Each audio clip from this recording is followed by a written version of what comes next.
Hello everyone and welcome to my childhood. These are the streets, the dangerous neighborhood that I grew up in. Yes, here on Crossfire is where my upbringing began. I remember going to a LAN cafe because in Romania we didn't have internet access back in the day. And if you were lucky and you managed to have 5 other friends, you could play up to 6 people in Half-Life. Now, I understand that a lot of people have never played this game because they're young. But this game is a classic. And this is a game which completely changed and raised the bar for all first-person shooters to come. And what you're going to notice is that they don't make games like this anymore. I mean, the style of deathmatch that you're going to see in Half-Life and even the style of first-person shooters just doesn't exist. You may find a game here or there which tries to emulate what Half-Life is, but we're going to go through the differences and you're soon going to see what I mean. So, first of all, it's like, how was this game played, right? Because it's a very old game, and the mentality of how multiplayer used to work back then is quite different than it is today. You see, back then, just seeing someone else in the same game with you, like in the same map, and you could interact with them was quite a novelty. So most game developers wouldn't try to make complex multiplayers or ladders or ranking or anything like that. It was just like allowing people to have fun in a sandbox-like map. And the way this game was played is that you had multiple people, everyone was up for themselves, and you would play as long as you want. And as you're killing people, you get points. As you're committing suicide, like if, for example, you end up taking damage from your own rocket, you lose a point. And I don't know, like, we decided to play for 1 hour, and after 1 hour we would press tab and we would see who won based on who has the most points. And then we would change the map, and that's pretty much how the game was played. Right? There's no ranking, there's nothing. But because everyone knew each other at the internet cafe, then there was a lot of prestige involved if you managed to make a name for yourself. If you were like the best, some people would even lend you money or pay you an hour so you can play with them so they can learn more. It was really fun. Now, the way this game is played is very similar to Quake, but if you haven't played this, you obviously didn't play Quake. The idea is that you run around the map and you're gathering weapons and power-ups. And if you kill someone, you get their weapon. So, for example, if I were to die now, I would drop the shotgun, and the person who killed me could pick up the shotgun. Alternatively, you are supposed to get these power-ups, which, for example, this one gives you armor. Right? So, what exactly does Half-Life have that other modern shooters don't? Well, for one, all the weapons here are completely unique. And what I mean by this is, like, if you play a modern shooter, let's say you play Call of Duty. In Call of Duty, most weapons are similar to one another. And what I mean by this is that it's a rifle that spits bullets, right? Now, of course, the spread might be different, the damage might be different, some weapons might be good long range or short range. But in this game, all the weapons are entirely unique. So, for example, right, you got your pistol, and this one fires bullets. But then you also have this thing, and you also have like this thing. So that's what I mean. Like, every single weapon is very different, to the point where you even have like alien creatures that you can use. And this was the staple for most first-person shooters at the time. They were all coming up with a variety of very interesting and novelty weapons that were incredibly fun. And they would add a whole new dimension to the game. Now, due to the fact that you didn't start with a custom loadout, and you just had to go around the map and pick up whatever you could find, in order to be good at the game, you had to learn a variety of weapons. Like, you had to master almost every single weapon. And you also needed to know when to back off, because your opponent has a better weapon than you get. Blah. Damn thing restarted on me. Yeah, you couldn't do this in the original game. You couldn't have a time limit. which I suppose is really cool given the hindsight if it did have a time limit, because you can finally see who won. There were like a lot of controversies at the internet cafe back in the day. It's like, just leave it on for like 1 minute, because like the guy who was in the second place and needed like 2 more frags to win would want to prolong the game. But this would definitely make all of the controversy mute. It's like, okay, the game goes like, it's over. Alright, so let me show you some of the weapons, and I'll tell you what other cool things this game had. First of all, I think Half-Life is one of the first. Yeah, I think it's actually the first. And I know this sounds ridiculous, but it's like the first game that had a reload function. So all weapons, well, most of the entirety of all of your weapons could actually reload. And this was a novelty because you didn't have this in Quake. You didn't have this in Doom. I mean, maybe with one weapon in Doom, but like normally you wouldn't have a game where every single weapon, with a few exceptions, could have a reload function. And this was very important for strategizing. And like, for example, you're firing the rocket launcher and then you're hiding so that you can reload before you're going back out again. You know, like this was adding a new level of gameplay. And when you're talking about it now, it sounds ridiculous. But at the time, this was really cool. Another thing is that every single weapon had the secondary fire. And, you know, this kind of doubles the number of weapons you have, because some weapons' secondary fire becomes a completely different weapon. Like, for example, this one. You press the secondary fire and you throw a little bomb, right?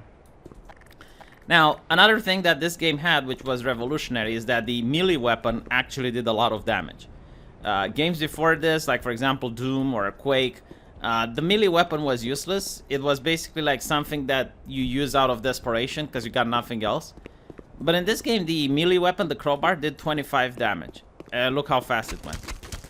I mean, if you go next to someone and you click, click, click, click, click, they're instantly dead. So the crowbar was actually a useful weapon. In other games, the melee weapon was used more for humiliation, to humiliate the opponent. But in Half-Life, now, like in Half-Life, if you move really fast, like for example, you're moving erratically and you're strafing properly, especially if you got the jump module, which allows you to travel great distances in a short amount of time, the crowbar becomes a very formidable weapon. I mean, look at this.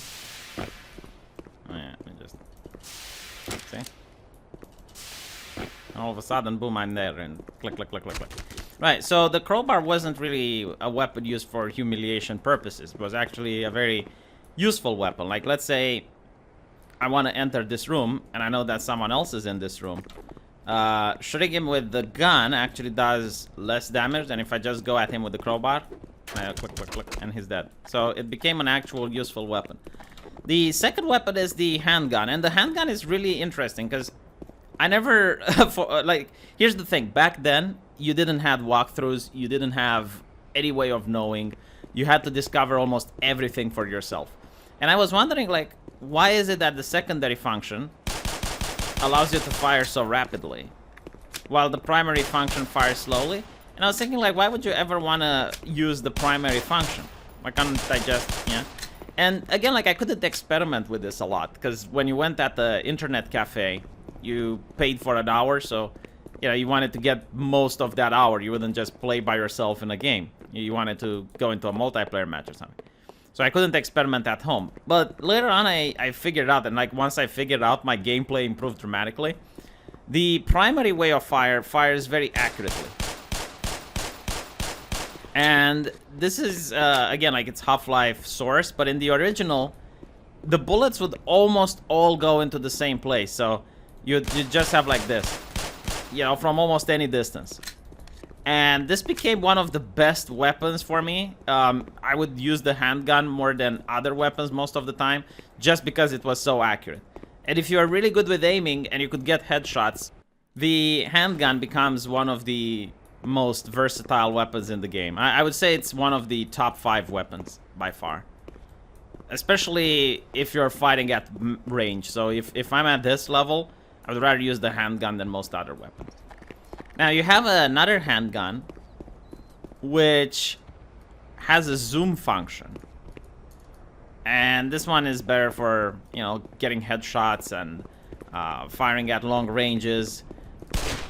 Unfortunately, though, as you can see, it's got a slow rate of fire, and the reloading speed is awful. This is like something that you would use if I want to hit someone from there, but most of the time I would still just rather have the average gun. Simple because this is just very annoying. Like if I'm using this and someone comes from this angle, now all of a sudden you're like, ah, fuck. Now, this is the most versatile weapon. It's one of the best, especially if you have secondary ammunition for it. And it uses the same bullets like the handgun. Notice how the crosshair in this game doesn't expand while you're fighting. And it's pretty accurate. Especially the fact that in this game they actually added a recoil for this weapon. So as you can see, the bullets are going up. In the previous game, that didn't happen. In the previous game, like, all of your bullets would go into the same place. Now I guess you have to drag down the mouse while firing, so that they go mostly in the same place. The secondary function is why you want this weapon, really, because it fires this. So what you do is you soften up the target a little bit with bullets, and then, like, boom. And it's very easy to get frags this way. Next up is the shotgun, and this is a really good weapon for close quarters, obviously, but it's also good for distances. Like the handgun, it's got two rates of fire. So the first rate of fire just fires a single shell, and it's pretty darn accurate, especially, you know, for the shotgun, because usually in video games, like, shotguns, they kill someone at close range, but if I'm firing at someone from there, it barely does any damage.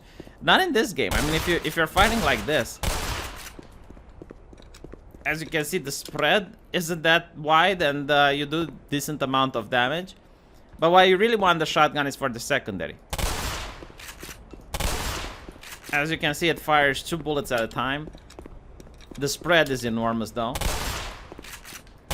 versus this.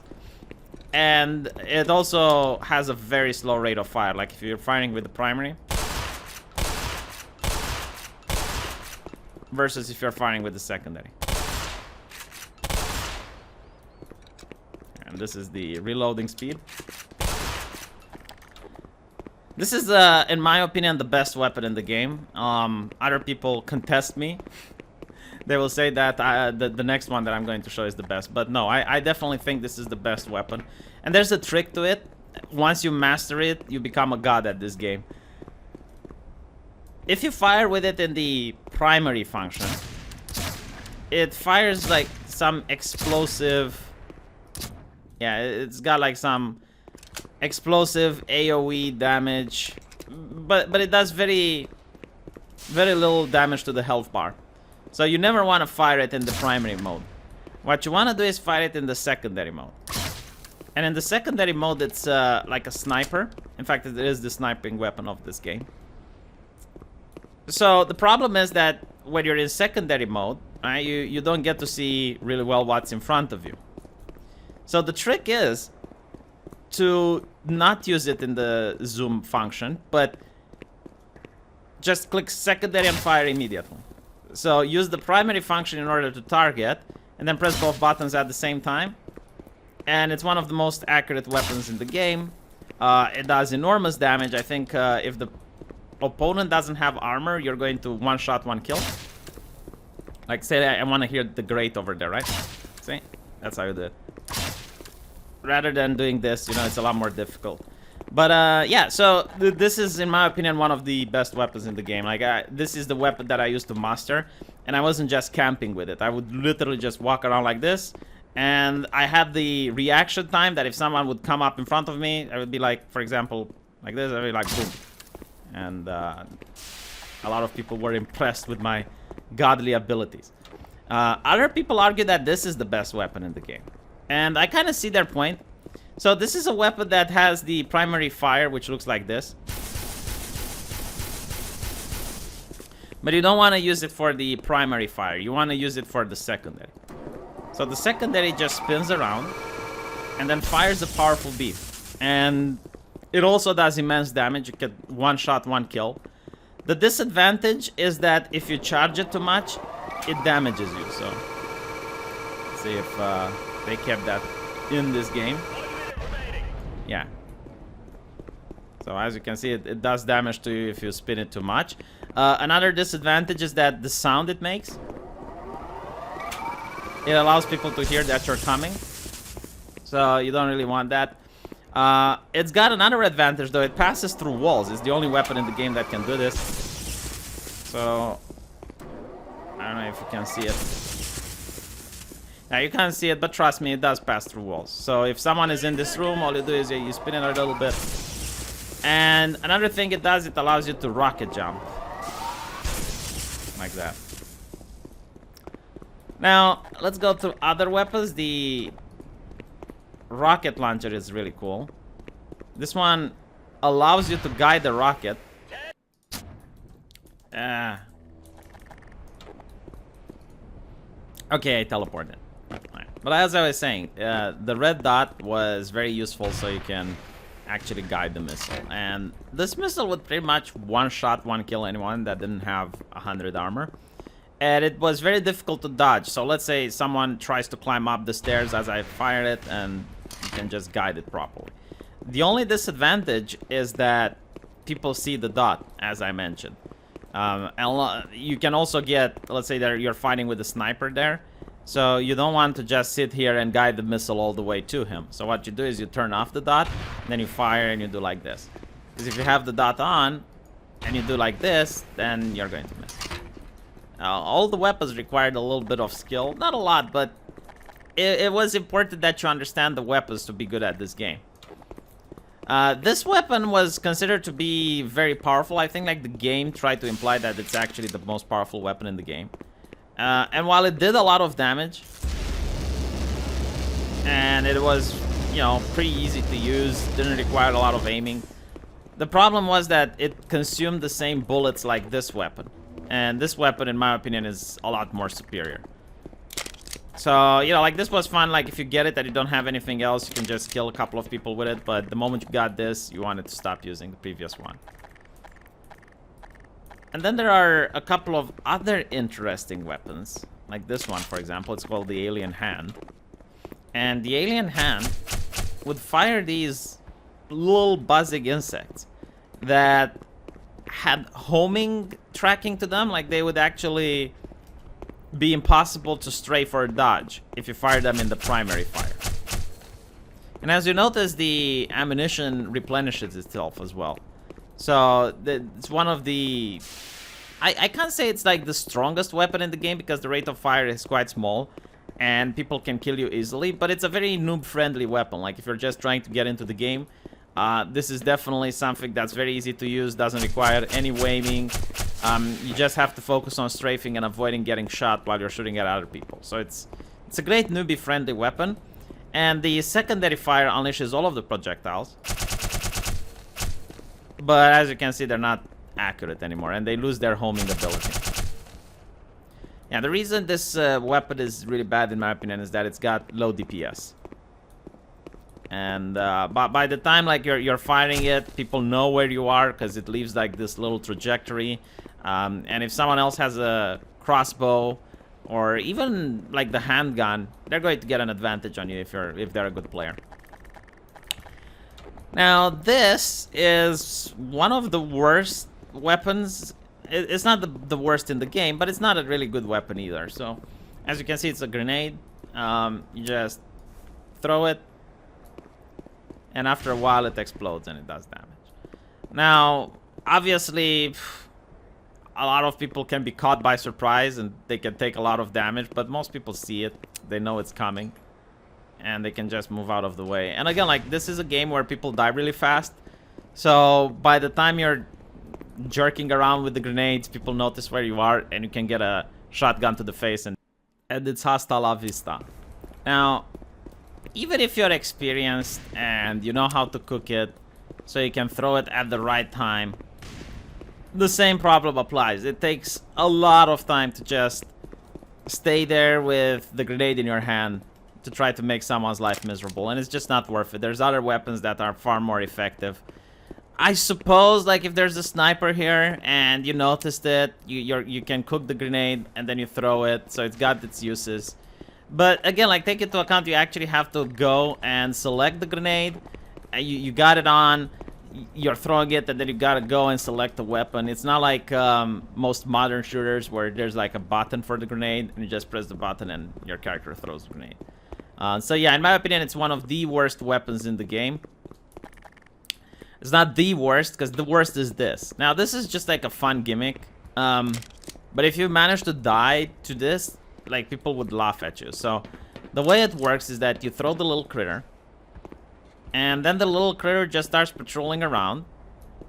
Oh, and it doesn't attack me. Right, in the previous game, like, it would attack even the user.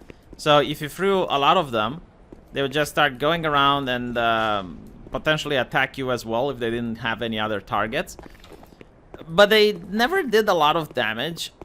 Their speed was actually slower than a player's. So all the other player had to do, like if someone was throwing with snarks at me, that's what they're called snarks. If someone threw snarks at me, I would just like back up and shoot back at them while they're throwing the snarks. So there was like one of the worst weapons in the game. The only way I can see you die to it is like if you're fighting someone else and you don't realize that someone is throwing snarks. Or maybe, you know, they can... I suppose it's possible that they could make you incapable of focusing, fighting the person that you're fighting with, and they're like a distraction. Now, I'm trying to find the trip mine. I don't know where exactly it is, because I haven't played this game in years. But I'm pretty sure this map had it. It was a trip mine, which was quite fun. Yeah, and a lot of people would get very angry when you used it. Now, there's a proper way to use this and a wrong way to use it. So, the wrong way to use it is like, alright, I'm going to put it like here. Right? And as I mentioned, like, this is a very fast-paced game, so someone would just go around and boom. Right? But this is not the right way you want to use it. The correct way of using it is to memorize where the respawn points are. So, for example, I respawned here. And if you know the exact respawn point, then you put the wire here. And when people die and they respawn, they die again. It's like, I remember like at the internet cafe, we were told not to do this. It's something that I personally discovered, and it was annoying really, really hard to a lot of good players. Because you get like extra kills. Like once you place it there, you're guaranteed to get a kill. Like at one point, someone will die, they will resurrect there, and boom. And finally is this weapon. Now this weapon, believe it or not, like it took a while for people to know how good it is. Most people thought that's quite useless, because the way you're supposed to use it is you throw it like this, and then you still like